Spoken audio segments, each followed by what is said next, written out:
The webinar is now broadcasting to all attendees and people can join. Great. And we are recording. So, if you don't want to be recorded, please leave now. That's an important one. Oh, wow. They're also doing something at our house here. That could be interesting. Yeah, it's a great combination. Construction work in the neighborhood and you have to work from home. It's a classic. Yeah.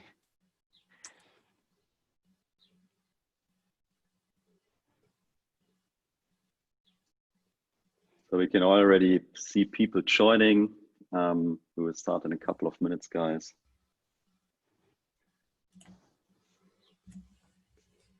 But I definitely would Patrick like to say, yeah, hi to Patrick, hi to Max. So, and Max thanks for joining, guys. Yeah.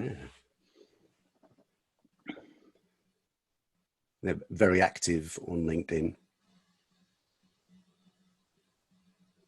Thank you for joining it early, everyone. We'll be starting in a couple of minutes. It does take Zoom a couple of minutes to allow everyone into the environment. So just bear with us.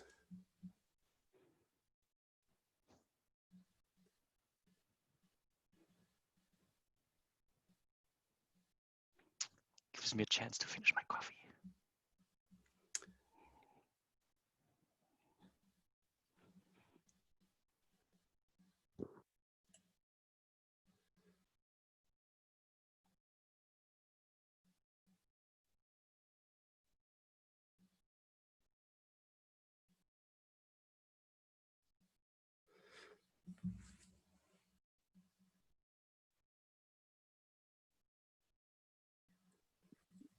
Don't leave us, Tim. Don't leave us. Just putting the phone on mute, being professional, you know. Hello to everyone who's joining on time. It does take Zoom a minute or so to allow everyone to join. So we're just going to pause for a minute while that's going on.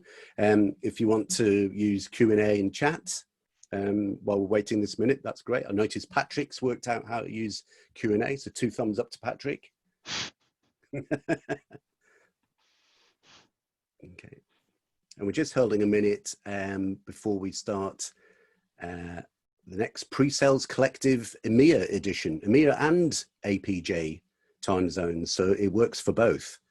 But it's in the middle of the night for our American friends.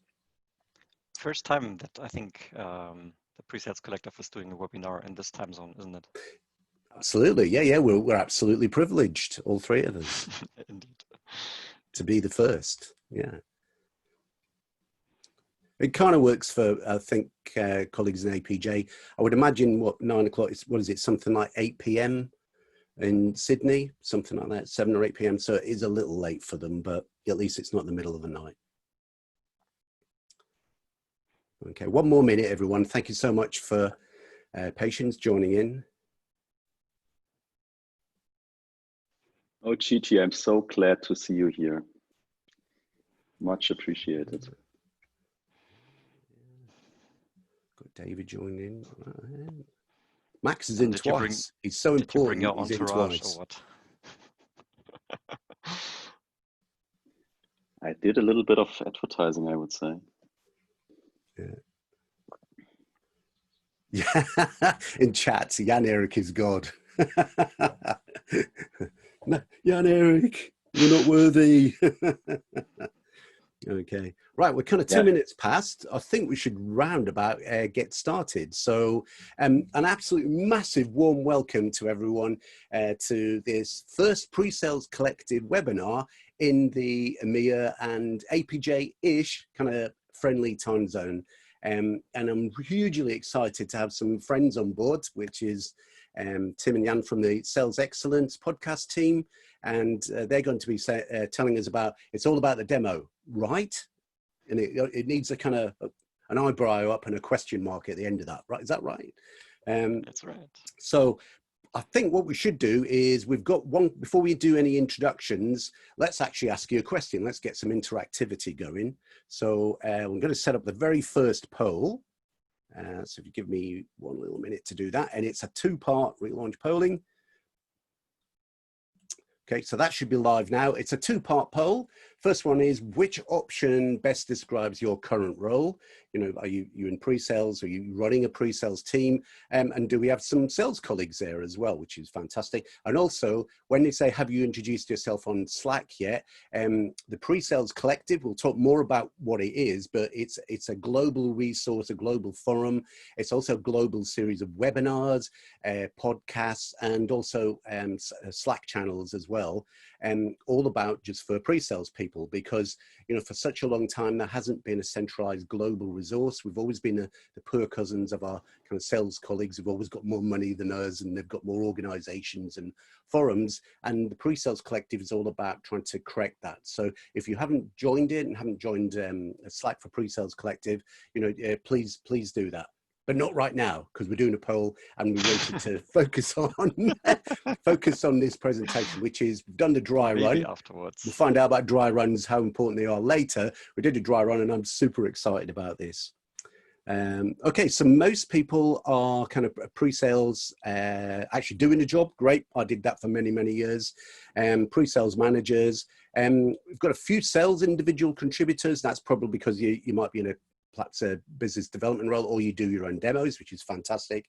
And some people interested in pre-sales. And if you're interested in it, 2 thumbs up to you, because it's the best career there actually is, that boundary between kind of technical skills, business skills, and kind of, you know, people and communication skills. So thank you so much for that. About half the people have introduced themselves on Slack, and maybe about half are going to do that after this call, not in parallel. Don't multitask. This is because you want to concentrate on this. It's brilliant. So I'm going to end polling there, and we're going to do quite a bit more polling as we go through this hour. But now what I want to do is pass back to Tim and Jan. Thank you very much, Don. Yeah, quick introductions. So my name is Tim Brummer. I've been working in software sales for about, well, it's been 10 years now. Spent some time abroad, spent 5 years in South Africa, also working there in a tech company.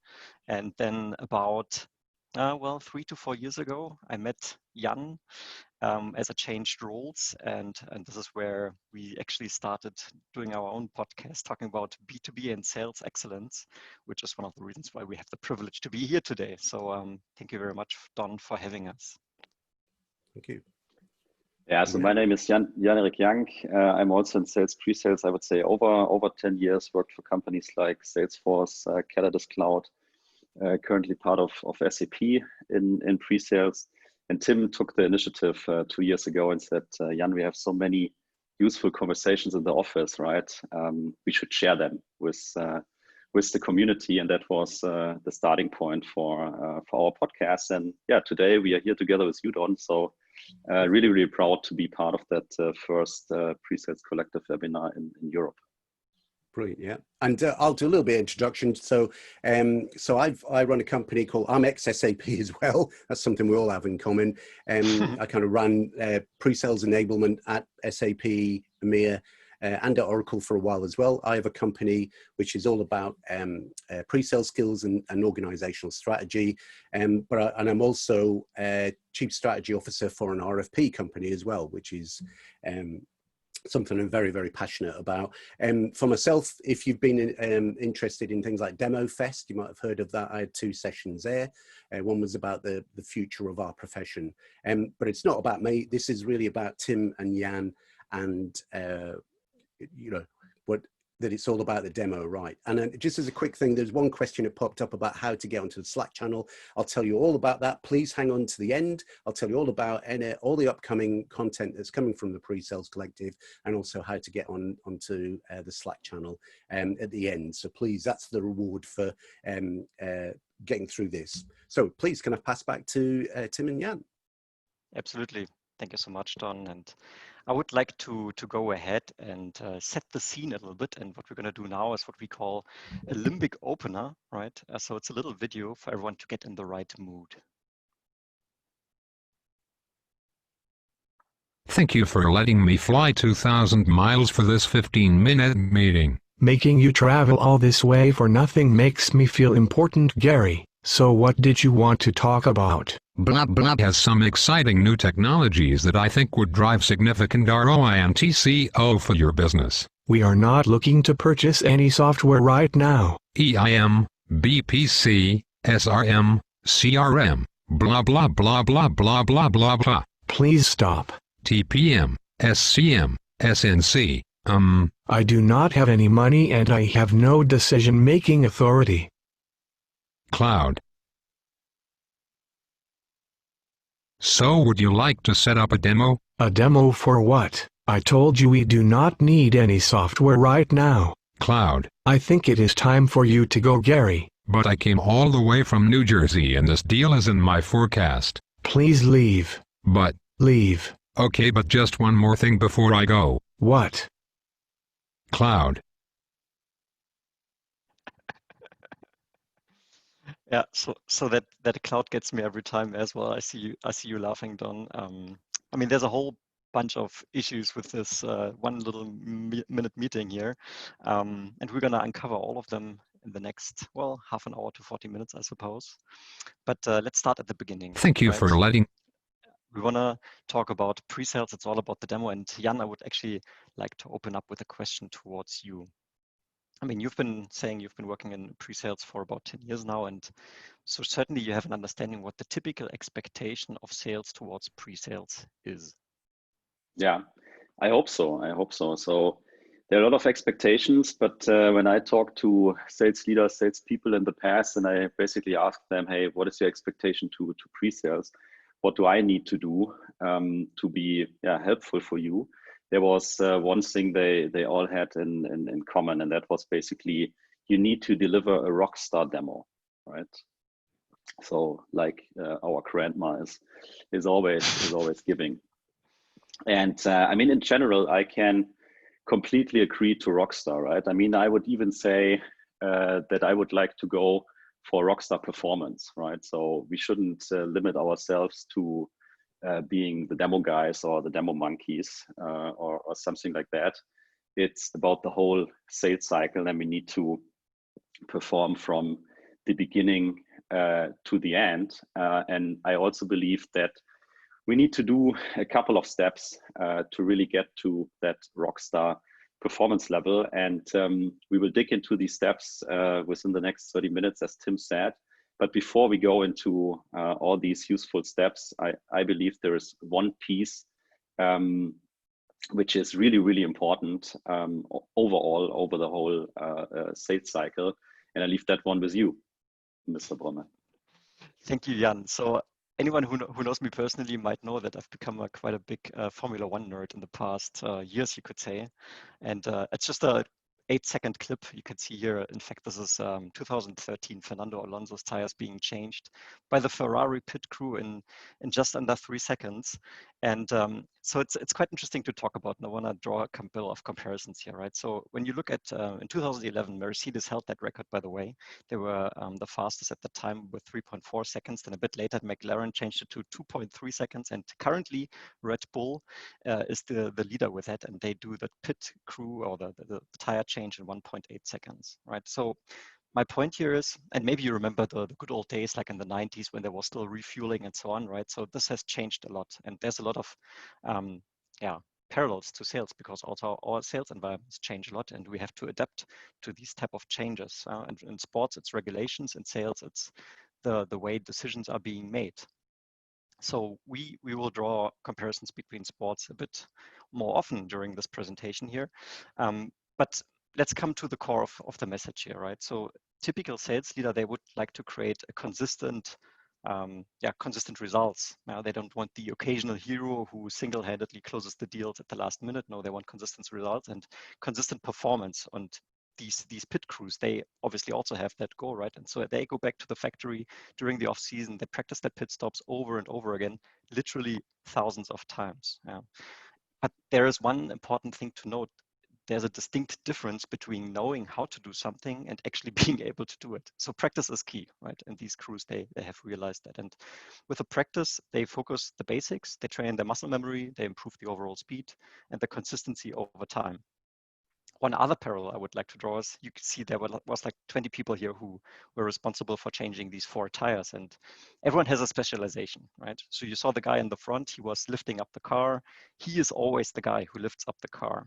There's also always the same guy who takes the old tire off, always the same guy who puts a new tire on, and the same guy who operates the tool that actually unscrews the bolt. So the physical properties of these team members actually determine which role they are fulfilling. So, and that is very much the same in sales as well, right? Complex B2B buying scenarios are complex, they're time consuming, and they require many skills to be successful. And therefore we have specializations such as account executives, we have inside sales, pre-sales, value engineers, and so on. So as in Formula One, as well in sales, we often have many roles involved, and they need to be perfectly aligned to operate at peak performance. Everyone needs to step up to the task and actually be able to rely on each other's colleagues, right? So the conclusion really is sales is a team sport. And Jan and myself, we often recognize the lack of alignment in sales organizations, and one of the major reasons why sales teams are not performing as well as they could, right? So we would love to understand, actually, this is towards the audience, how well alignment works in your organization today, and therefore we have our first poll here in regards to the content. How well does current sales alignment work for you? And there's a couple of, and Don, if I can ask you to I'm just going to launch the polling. So this is, how good is your relationship with your sales team? So kind of rock star, yes, all the way to somewhat already. So it's quite mixed. I think we can see already it's mixed. Okay, a couple more seconds. Just to, okay, I think it's kind of settling on, I'm just going to end the polling there. Share the results if you can see that. So good, 72% good, which is actually quite good actually. And then a few people average, and then somewhat, and at least no one said not at all. Yeah, which is very good. Yes. glad about that one. Yeah, definitely. So as Tim said, I truly believe it is team sports, and you can't win alone, right? So you need the whole team to really be successful. All right. So if we now go back to the opening video, right? I mean, there was one situation where it was very clear that the deal that this salesperson has put in his forecast was not properly qualified. And this is where we actually want to start. Jan said, okay, there's a couple of steps that we want to make sure are fulfilled before we actually go in there and deliver the demo. And qualification is certainly one of the most important ones. And one great way we find to qualify is the 5 hurdles from Zig Ziglar. This is really, it's a quote, and he brings it down to 5 basic hurdles, which is no need, no money, no hurry, no desire, and no trust. In my opinion, they're all equally weighted, right? So you can't ignore one of each. They all need to be fulfilled. And we have to really constantly ask ourselves, why would my prospect actually spend this type of money with us? And if I cannot, in a believable manner, answer myself that question, then you cannot really expect your customer to be able to answer that question. So we need to be honest to ourselves, and then potentially disqualify if we really can't, right? And certainly I would have said that deal that we saw in the beginning, it should have been disqualified. No authority, no money, no need. So just before we go on, I was just going to say, we are going to have a Q&A session. So, please use question and answer, or chat if you want, but Q&A is better. Please use a Q&A to put some questions in there. If we need to interrupt the flow and ask Jan and Tim, we'll do that, but we've definitely got a dedicated Q&A section at the end. So please put in, as your questions come to you, please put them in the Q&A. Back to you, Tim. Yep, perfect. Thank you, Don. And one thing that helps, so to say, okay, is this a qualified deal or not, is to ask yourself the value add equation, or put the value add equation up. So does the cost of the solution weigh against the seriousness of the problem? One other mental model I like to use is also the Eisenhower matrix, adapted somewhat. I'm sure the Eisenhower matrix may be something people know. If not, definitely look it up. And you can adapt that Eisenhower matrix also to sales, right? You basically put the 4 quadrants up. You have the urgency, and you have the impact of your solution on 2 different scales, and that leaves you with 4 quadrants. And you really want to be in the top right quadrant, where you have the highest impact, but also the highest urgency. And that will mean only if that is fulfilled, their prospect will have the will to change. And qualification is really, it's a continuous process, right? It's not something that you do in the beginning, you put the check mark in and then it's all gone. No, you will uncover during discovery, which we will talk just now, more and more information that will lead you to be in a better position to actually justify if this is a qualified deal or not. Part of qualification, just to round off here, is also understanding how a decision-making process is being made. So that's a crucial piece, which I feel is often being overlooked. Asking the question, how in your company actually are buying decisions being made is not a question I hear often being asked. Identify the right stakeholders and of course, the ones with the decision-making authority, right? And then we come back to the alignment really, right? Because the sales rep, when he identifies a potential deal, in my view, they should be able to justify their deal in front of the organization, right? They have the responsibility to protect the organization, not to put resources on a deal that is not properly qualified, because that's just wasteful and can hurt actually earnings, right? So, and pre-sales can be assistant to that, right? So back to the alignment topic, if you have pre-sales in your team, in your sales team, they can be viewed on eye-to-eye level and they can offer one more perspective and you can identify whether this is a deal that can be won or not. So to conclude, qualification definitely is a key ingredient to the ROCKSTAR performance Jan was talking about, because only when we are relevant, the message will resonate with the prospect. And with that, I only hinted at the discovery point. Over to you, Jan. Yeah, no worries. Thank you, Tim. One note on qualification, because you briefly mentioned it, right? In an ideal world, maybe that slide wouldn't be part of that pre-sales focus presentation, because we would expect that salespeople do proper qualification all the time. But we all face reality and we know it's maybe not all the time like that. And then I really believe it's our responsibility to really step up, raise our hands and challenge, right? As you said. And a simple question I always ask my salespeople is like, I look at the opportunity and I'm like, why should that customer spend 300K with our company? Could you briefly explain? And if they can't, right? So we can offer help. We can say, hey, let's do it together, right? But let's make sure that we invest our time, our money, our resources into the right opportunities. So moving over to discovery, I think it's a fluent process, right? It's sometimes hard to cut off between qualification and discovery, but discovery would be definitely the latest point where we as pre-sales step into the deal and basically help our company, our sales colleagues, but also the customer to where they really would like to go, right? And it's not about discovering technical information or features and functionality. To me, it's much more understanding, hey, Mr. Customer, where would you like to go, right? So what is your vision?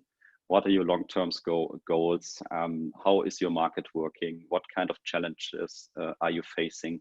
And what are the things you really need to change or work on, right?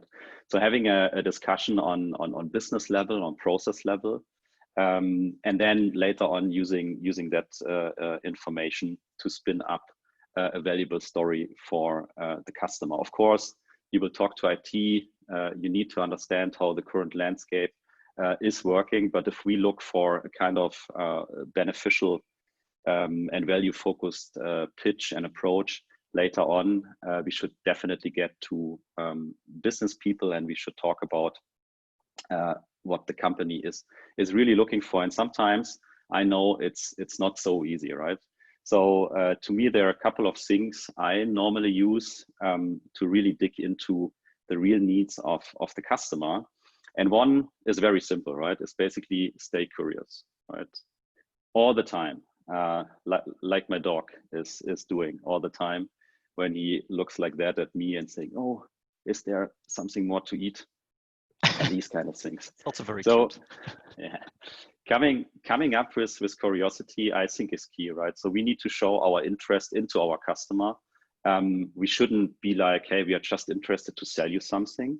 So I think it's much more valuable if we really show, hey, we are here to help you. We would like to partner with you, and we would really like to discover what you need, right? We are not here to just sell you a piece of software. That anyone can do that, right? But we are looking for a long-term partnership relationship, and that is the reason why we are interested in you, Mr. Customer.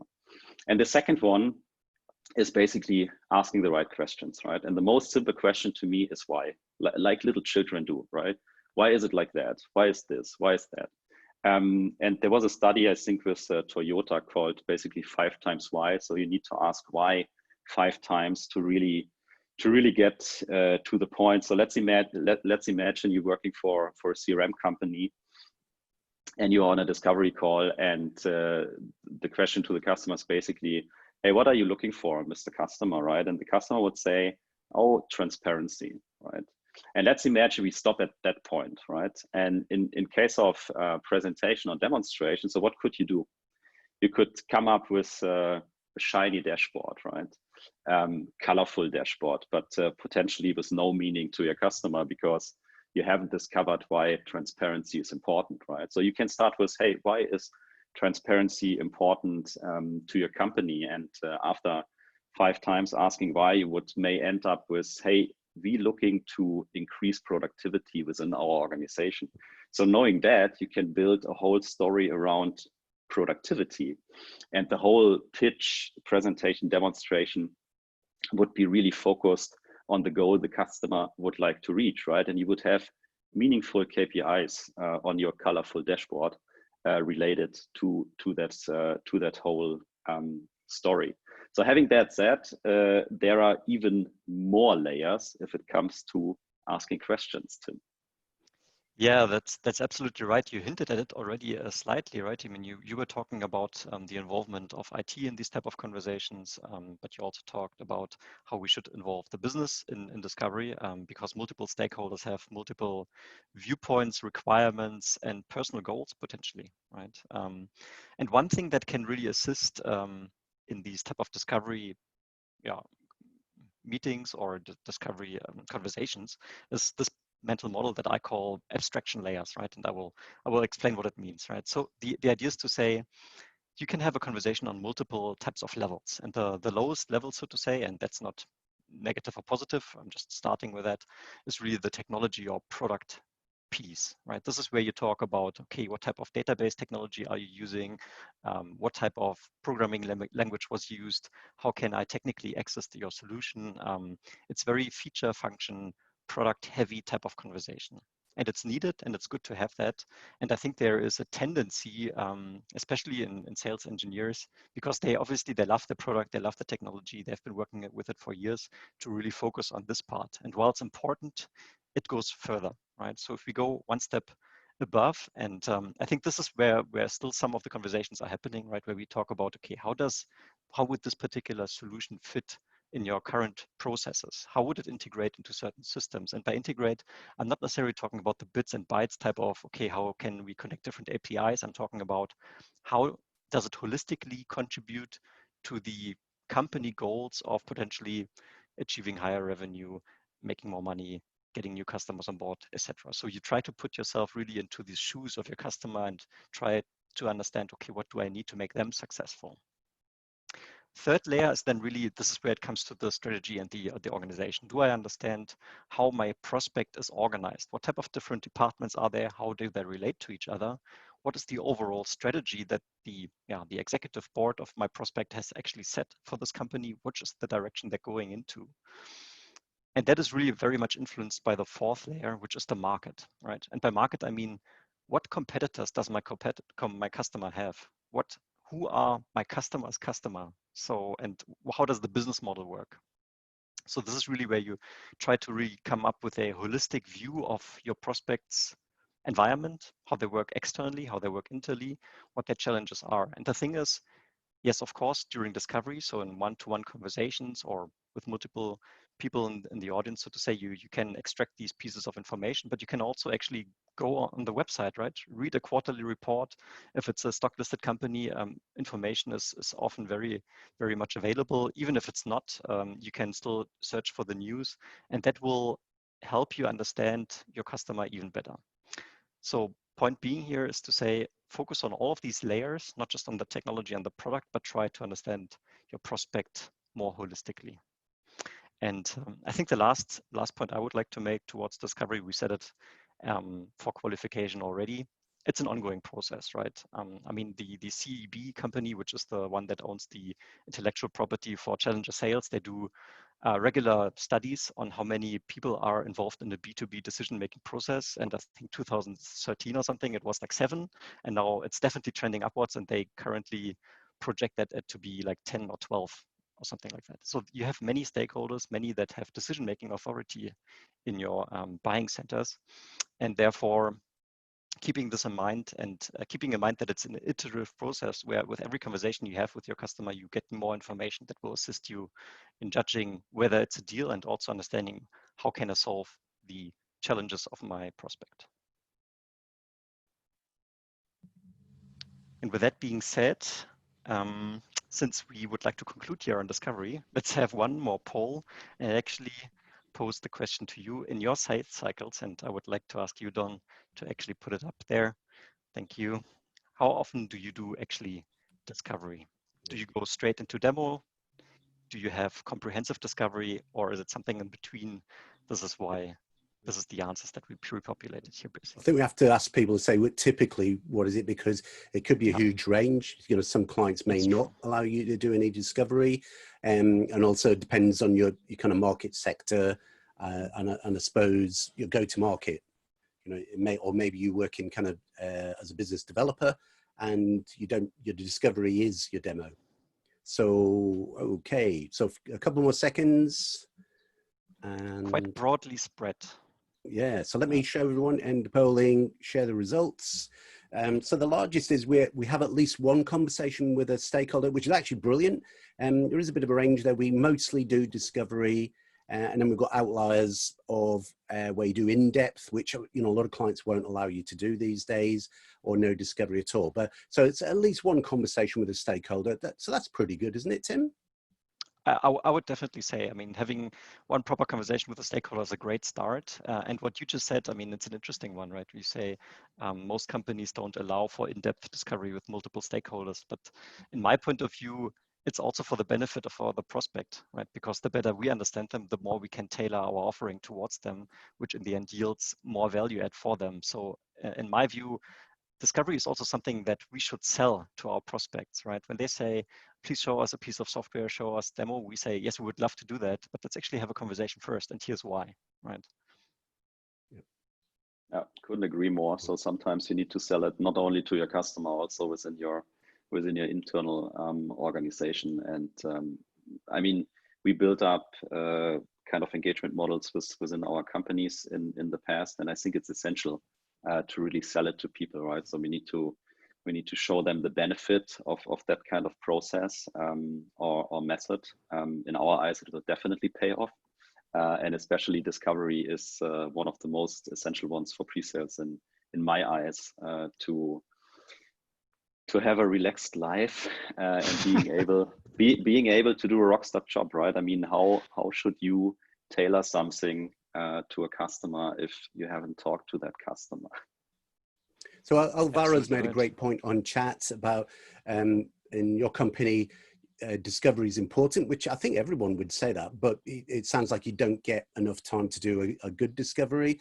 You know, and that's a challenge, really. I would have said right at the moment with COVID-19 and the way the economy is going, discovery is an absolutely huge thing at the moment, because there's a lot of deals that aren't really there. I think salespeople call them soft, or they're just, you'll find out they're not well qualified. So discovery, I think right at the moment, is hugely important to make sure that you're putting your efforts into deals that you really can win. Yeah. Maybe that one is also related back to qualification, right? So, I mean, it's a good thing to have a lot of opportunities in the pipeline, but the key question would be, are they healthy, right? So do we have the right to win on these opportunities, or is that just pimping the forecast a little bit? So I've seen that a lot as well. I mean, if they are all really valid opportunities, maybe you should hire more sales and pre-sales people, right? Seems worth it. Good point. All right. Then I would say, Okey-dokey.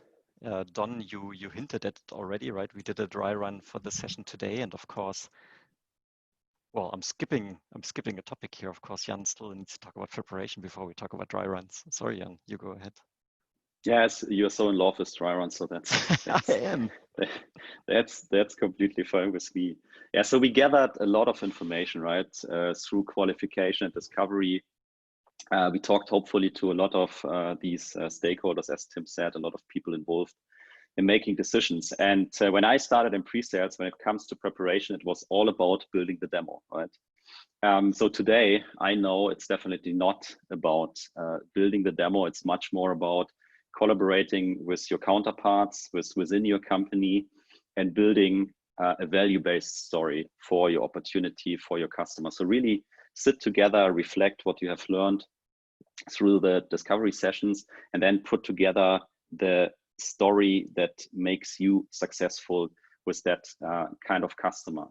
I also learned less is more, right? So, I mean, we are amazed by our technology, the salespeople as well. And we intend to say, yeah, let's show them all these great features. And we got that new one just released. So it needs to be on the demonstration, right?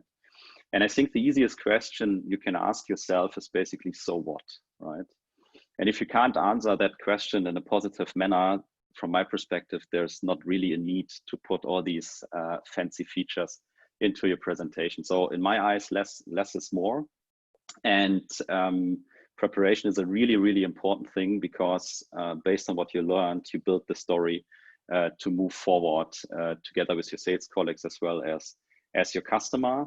You should always focus on value and you build it in that direction, right? So what's the story? Where's the value for our customer? How will that solve their problems and fulfill their needs? And based on that, you will exactly know what you would need to show within a presentation and demonstration. And based on that, you build your presentation and demo. In my experience, your life will be much easier. And so once you have the story and you put everything together, then we finally come to Tim's dry run. Thank you. Just one extra comment here. Just some weeks ago, I had a conversation with someone in the industry, and they actually said, yeah, we do our demo builds, and in basically every single demo, we only show 20% of what we've built, right? And that, in conclusion, means 80% of the work that has been put into a demo build goes to waste, so to say, right? And really to your point, Jan, that you were saying, okay, less is more. And I think it also relates back to discovery, right? If I really engage with my prospect and understand where their main pain points are and what they would like to see, then I don't have to go through the effort of creating 80% on top just because I'm assuming that they might ask a question or there's a certain thing that they still want to see spontaneously during the sales pitch. I actually agree on that beforehand and manage expectations, and then I can save a lot of time, which relates then back to how effective preparation really works. Yeah. And I think in respect of time, I guess we need to speed up a little bit. And I couldn't imagine a better picture than your dry run. Yeah, indeed. Let's speed up a bit. So we talked about Formula One, and one thing that happens there is on racing weekends, Fridays, yes, they do the dry runs, of course, right? It's practice. Setup is being tested, feedback is gathered, and then, of course, adjustments are being made. We should really do the very same thing in sales as well, right? So a dry run, what are the common mistakes? Well, not having a dry run at all, right? You go into the meeting without any preparation with your prospect. And that's obviously not what we want to have, because there's a lot of value hidden here for us. Another common mistake with dry runs is doing them too short before the actual meeting, right? I have maybe the meeting in the afternoon, I do the dry run in the morning. Well, I will not have any time to actually incorporate the feedback that I gather from the dry run. Often dry runs are being used as a slide sorter, so the people come together, but we are still talking on some meta level. We are talking about the content, but we're not actually assuming the role, because that's really what a dry run is. The dry run is to say, let's pretend that we have the meeting. We bring the people from our organization into the meeting, and we do the role play, right? I'm the sales engineer. We have the account executive. We each have our topics and the content that we're going to prepare and present. And it's about assuming that role and then gathering feedback on how well it went. And then you have this iteration of improvement over time, where you can potentially even have multiple dry runs, and you become better as you go, because again, relating back, it's all about practicing, right? So there's already the core pieces I already mentioned, right? And invite the sales team to the dry run is important. If you have other colleagues that would like to join, that have the time, that can provide additional feedback, by all means, the more feedback, the better for sure. And it's also an opportunity for you to align with your account executive on the handovers and really agree on which parts they are presenting on. Because in the end, if you have a sales engineer talking for 30 minutes, you will lose the attention, which is a topic we will come to just now. So assume the role fully, practice your talk track. And if you want to put the cherry on top, you can even potentially invite one person from your stakeholder into a dry run, maybe do an external dry run as we call it, because that will be the most useful feedback of all, right? They are at your prospect. And if you then take that feedback, incorporate it into the final pitch, they will see the change, you will gain the trust, you will build the rapport, and they will understand how flexible your solution really is. So there's very good reasons to do a dry run, and we should definitely do them. And in fact, I don't know, Jan, if you want to add anything to that, we have one more poll because we would like to understand, dear audience, what percentage of deals do you actually do a dry run? And Don, if I can ask you to please start the poll. Mm. So the poll there is, do you do it every single time? Or what's the English expression? Or do you wing it? Which is, you just go, hey, I've done these enough. There's so much repetition, I don't need to do a dry run. Right, so we seem to be settling for about a quarter of the time somewhere. Some people 3/4. One more second on the voting. It's moving around a little bit. I think I'll end it there. So the end of polling, share the results. Interesting. So kind of quarter of the time, 25%, but it's kind of, yeah. No one, there's only a couple of people saying 0 and only one person saying every single time. And maybe that person, you work in a kind of big enterprise segment where that's what you have to do that. But it's quite a range, isn't it? Absolutely. And it's a good point that you're making, right? I mean, if you are in sort of small, medium business type of deals or commercial sized deals, I mean, we're painting an ideal scenario here, right? We are aware of that. It will not work every single time. And the smaller the deal, the less you will be able to stick to everything that we say here. So point taken. Yeah. Right. I'll stop sharing results. I think we need to speed up a little bit. Sorry, guys. Yeah, absolutely. No worries. It's Tim. He's talking a lot, so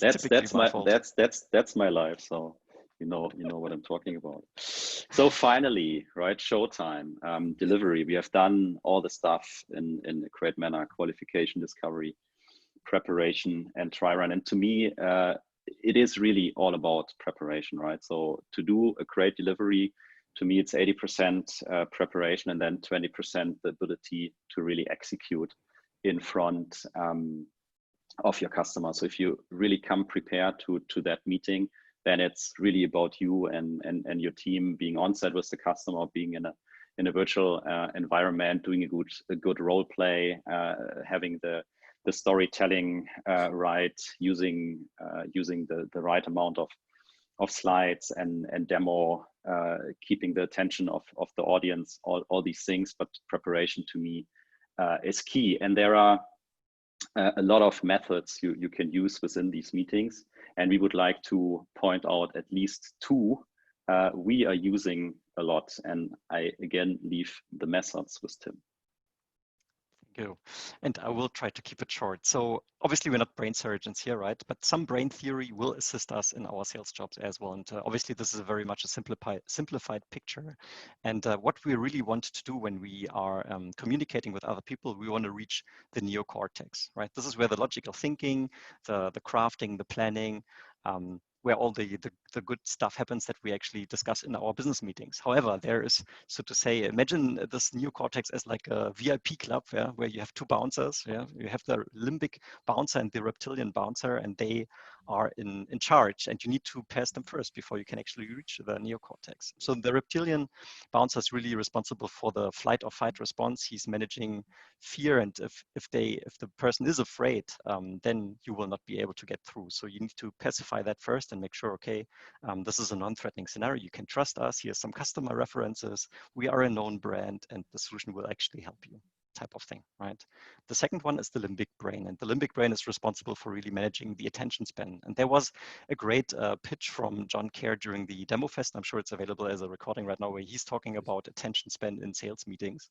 So the limbic area is really where you need to address that one, because the limbic part will say, hey, this is relevant to you, you better listen now, right? And this is one of the examples that we incorporated here, right? We started up with a video, which is maybe a bit unconventional. It was quite funny, but still relevant. That's a good way to make your audience interested in what you have to say. So keeping that one thing in mind will certainly help you in your messaging. So I'm keeping it short. Therefore, let's go straight to the next point. And this is a bit of a, we stole this a little bit, let's say, from Robert Riefenstahl, the Demo to Win founder, which we are both a great fan of. And he's talking about, among very much other things, about tell, show, tell loops. And tell, show, tell loops can really help you. Let's say you put yourself in the position where you imagine you have a meeting coming up, right? 2-hour meeting, final pitch with your prospect, and you really want to put your best foot forward.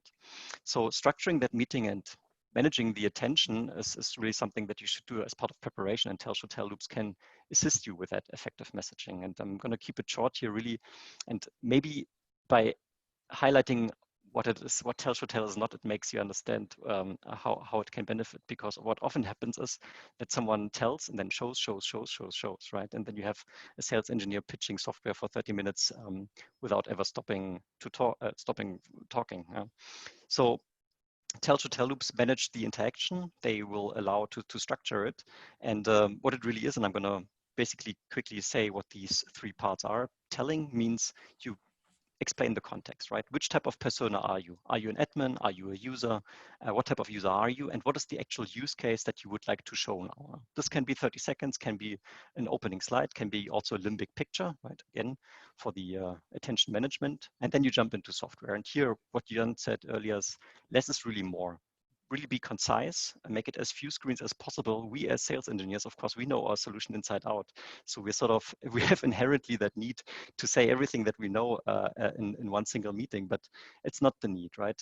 Keep to the stuff that is relevant, show as few screens as possible, but as much as needed to address the points, and therefore keep it short. And then you really do a closing tell. And that can even be together with your account executive. He can deliver the value messaging, right? You just saw use case ABC, and why is that relevant?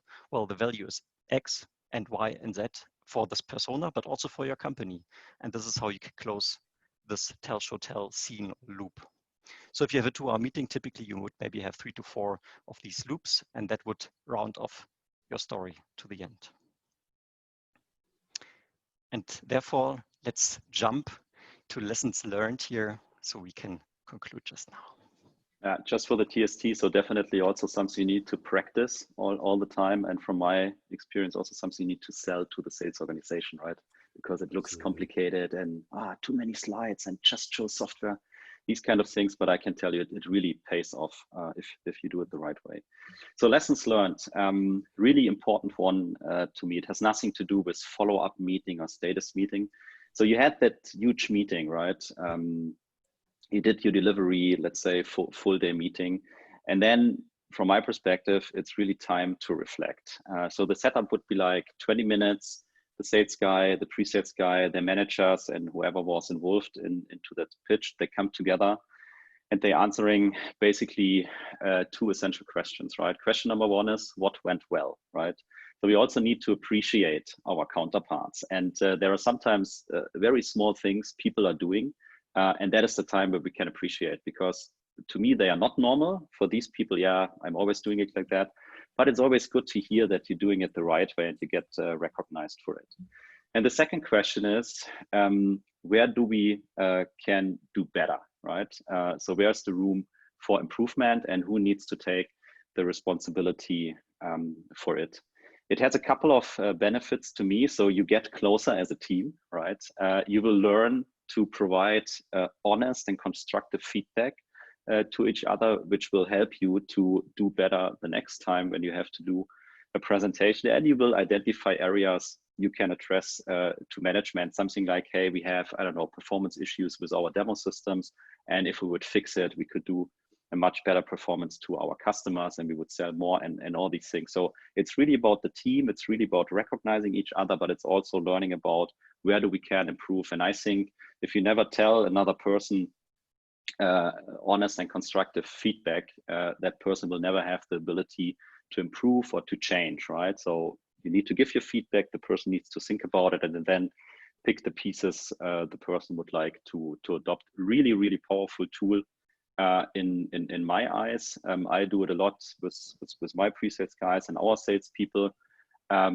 And the result to me is just amazing, right? So even the upper sales managers are on these lessons learned meetings and seeing value in it. A small little piece, but a really, really helpful one from my experience. Great. Then let's go into our takeaways for today's session. That's dabbing. Is it dabbing? Rockstar Grandma does the dab. I think it is. I think it is, but I mean, she's just amazing, right? So yeah, it's like our pre-sales rockstar grandma, just born within that presentation. So takeaways from our side, and the first one is really be customer centric. I know a lot of customers and organizations, they say, hey, we are customer centric, and they're talking about it, but in my eyes, just a few companies really are. And Tim and I, we recently learned about the CCTI principle, which is customer, company, team, individual, right? So it needs to be that direction to really put the customer in the focus of what you're doing. And in respect of processes and your organization and all the things you're doing, you can always challenge yourself against that principle. And if the direction would be wrong, you would need to fix it, right? That doesn't mean that we don't care about our company and our team and our individuals, but that really means from a mindset perspective, we really put the customer first, and we try to build our processes, organizations, and how we act with our customers and to each other in that direction. And to me, it really, really, really pays off, right? Especially if you work, I don't know, let's say you are selling CRM, right? Like commodity software, a lot of vendors on the market, you easily can compare them. So it's really, really important to build a trustworthy relationship with your customer, and being customer centric would definitely be helpful. Yeah, for sure. And I think one point that we can't emphasize enough, and I'm going to revert back to the video that we looked at the very beginning at qualify constantly is certainly a key topic still in sales organizations that we are being exposed to.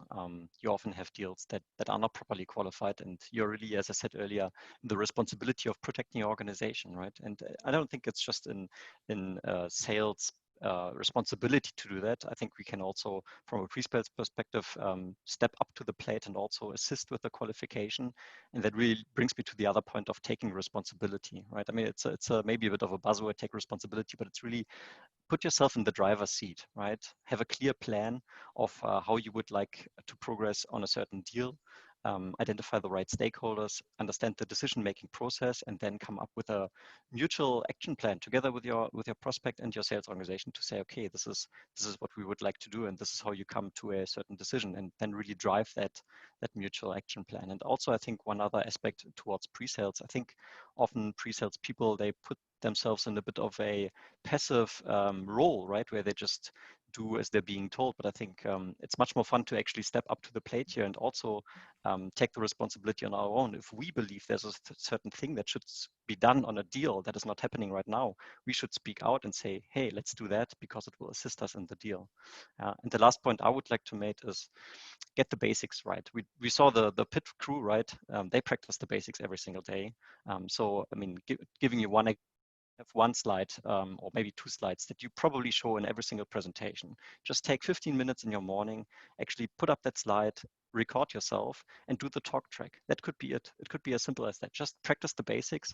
Often I hear people asking, hey, what's the silver bullet here? How we can win this? What's the competitor doing? Don't even worry about that, because if you get the basics right, that will tremendously assist you, and it can be done very simple way. And with that point, the last point I leave for you, Jan. Yeah, so feedback, really nurture feedback. I mean, lessons learned is one piece, but to me, it's like all the time, right? We need to ask for feedback, our colleagues, our customer, and we don't want to hear like, oh, well done, right? I mean, we have enough of that kind of feedback. we would really like to get to the essence of what it really is. And I think this is also something you need to develop. You need to be comfortable with it. You need to create that kind of feedback culture within your company, and the customer will feel it, right? So you will be very, very smart at some point asking for feedback. And I mean, you need to know about it, right? You need to know how that meeting really went, to update your forecast and all these things. Because if you get like negative feedback, you have the opportunity to adjust, right? So feedback, I think, is all the time definitely essential. And yeah, I mean, I love to see people proactively asking for feedback. Right, I think we need to, yeah. Ooh, one more thing. It's a short one. Yeah, there's always one more thing, and that is actually also stolen from our Demo to Win guys. They call it the 2% factor, and it's pretty simple, right? It's also a mindset piece. And if you look to sport events, the difference between the first and the second place is in average 2%, right? And if Tim is clicking, you will see for Usain Bolt, it's even less, right? And you can ask yourself or your salespeople exactly that question. Hey, what is our 2% factor? How do we really make a difference to our customer, right? And it's not necessarily your software or your technical solution. It can be your relationship. It can be your service offering. It can be the partner you're bringing on board. But asking you and your sales team that question, hey, what is our 2% factor to win that deal, will help a lot from my perspective, because in most of these areas we are dealing in, it's really, really competitive, right? So we need to find our 2% factor to really make a difference and a value add to our customer. There's a great corporate visions model called the value wedge. We're not going to talk about it now, but if you Google that's a great tool to help you understand what your 2% is versus competitors versus what the customer actually wants. But first of all, you've got to understand what the customer wants. Exactly right. All right, so with that, I don't know, Don, I'll leave it to you. We have just over 5 minutes left. I don't know how much Q&A we can allow for, because I think there's I think we've got a couple of questions, so which is excellent. So yeah, they've got QR codes, which takes you to Tim and Jan's Sales Excellence podcast series. So you've got a few in German, and you've now got a few in English as well, and you've got kind of long history of it. And in fact, we did one together. Was it last week on RFPs? Yes, which is my pet hate. If anyone knows me, I absolutely hate RFPs. Quite willing to write long articles about how much I hate them as well. So that will come up in your Sales Excellence series as well. So a couple of questions. First of all, big shout out to Tobias, who spotted that the band that you showed a picture was Rammstein. And this is true. I had tickets to see them in Coventry, which is a city in England, this Saturday. So I was getting ready this Saturday to have my eyebrows burnt off. Quite partial to a bit of German industrial metal. You may not think that, but but I am. So a couple of questions that popped up. One's about kind of understanding value. Another one's about qualification. So very quickly, can you understand value without spending a lot of time with the customer? I think the question is about, if you don't spend time with the customer, how are you going to understand what the personal value proposition is? Yeah. So how would you kind of quickly? I can take that one. So in general, I would say it's pretty hard, right? If you're not talking to your customer. So the goal should always be to get time with your stakeholders and really discover what they are looking for. There's maybe a little exception if you're dealing, let's say, for a very specific industry and you're solving a very specific issue within that industry. I would assume that you really know your industry and you really know what is going on within the market. So you could build a value proposition which would, let's say, fit in 80% of the cases in general, because you would be able to really make transparent that you know the industry, that you know about their issues, and you're really familiar with what these guys are doing. But even then, you should have a conversation with the stakeholders to dig down to their specific needs. But if you do a very general piece like selling a CRM to each and every person, then yeah, you should definitely have that conversation first. Got you, yeah. And a quick 30-second question. There was a questionnaire about, this is a classic situation right now, which is pre-sales have been involved in qualification and the deal's not well qualified, but it's still going ahead with it anyway. And it was how to handle that. And to be honest, there's a lot of that going on right now. I know CEOs who will say we're not in the business of turning down business. And what they mean by that is we'll go for everything, even if we don't think we can win it. What would you say there? Yeah, I think it goes back to the alignment that you have between the pre-sales and the sales organization. They really need to agree upon a number of check marks that need to be crossed off before we say, yes, this is a qualified deal. So I think it's a process topic that needs to be talked about and a structural topic. And there should be no authority that just can step in and say, no, we do this anyway, maybe except the CEO or something, right? So we need to agree on these factors beforehand, and then it's clear cut. Yeah, yeah. I mean, for people in pre-sales, you're a well-paid, talented, very knowledgeable, credible resource, and you should be, qualifying your own time and saying, I would be better for me to work on this other deal because I've got a better chance of influencing it to win it. So so take control of your own time. You're a precious resource. Right, I think we've with 2 minutes to go. We've got a couple of things there. Very quick, I'll just do a closing poll. I want to be respectful of everyone's time. And just, okay, hopefully we see that 2-part poll. How did we do today? Because we want to improve, please tell us. And will we see you? So this is all part of the PreSales Collective webinars. This is the first kind of EMEA and APJ time zone one. We hope to do a lot more. So thank you so much to Jan-Erik and Tim. Please check out the Sales Excellence podcast. It's absolutely brilliant. Gonna learn so much from them. And I'll do a couple of slides. So yeah, brilliant. Okay, so really good feedback there. Thank you very much. It just shows you the value of Jan and Tim, what you've kind of brought to this. I'll just stop the poll in here and got a couple of things to just there you go, just to prove. Thank you guys. Yeah, that's great. Thank you. And if we can just move on to finish off. So the PreSales Collective, please join it. If you go to presalescollective.com, that was one of the early questions. There is a Slack channel there, but also it'll give you information about a kind of forum and interactivity. It isn't just about Slack. If we kind of move on, they also do, here's some upcoming webinars. The webinars are kind of almost kind of one every 2 weeks at the moment, and have managed to get some fantastic people, as you are witness to, because we've got Jan and Tim on there. And I think one of the next ones up there was Ted Jansen, who's kind of the Q division at Salesforce, which is very kind of like James Bond 007 thing, having a Q division there. And they even do podcasts as well. Hannah, I know well from doing some content with her. And I think with that, we just, next slide. Okay, yeah, so please go in there, contribute. There's some fantastic conversations. The PreSales Collective is this global effort to try and give us all this global resource where we can kind of chat about things, discuss things, post things, inform ourselves. And it's the first effort globally to try and pull all, our profession, our craft, and pull it all together. And I think with that, if we go to the last slide. Sorry.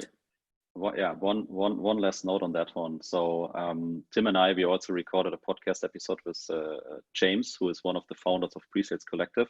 Will be out the latest beginning of next week. And if you're interested, we talking about how all that was built and what was the intention. I can tell you, amazing. James is an amazing person, so great interview.